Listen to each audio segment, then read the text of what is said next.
Hello সবাইকে, welcome to our another blog. দুজনে মিলে প্ল্যান করে আমরা বেরিয়ে পড়লাম শিলিগুড়ি যাওয়ার জন্য। অনেক দিনের ইচ্ছে ছিল মিত্র ক্যাফেতে গিয়ে খাবো, তাই আমরা দুজনে বেরিয়ে পড়লাম।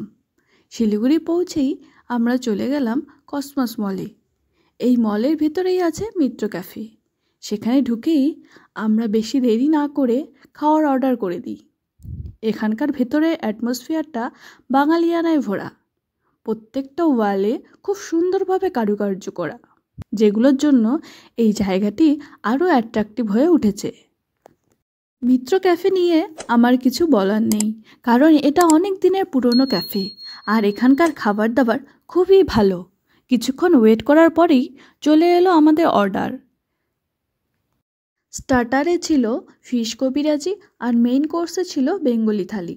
এরপর এখান থেকে বেরিয়ে আমরা চলে গেলাম হংকং মার্কেট। ভেবেছিলাম অনেক কিছুই বাজার করব।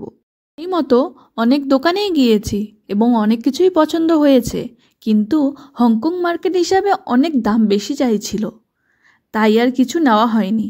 সেখান থেকে বেরোনোর সময় কিংশুকের পছন্দের একটা ইয়াররিংস কিনে আমরা বেরিয়ে পড়ি বাড়ির উদ্দেশ্যে। আমার ভিডিওগুলি তোমাদের ভালো লেগে থাকলে লাইক, শেয়ার অ্যান্ড সাবস্ক্রাইব করে দিও। Thank you, tata.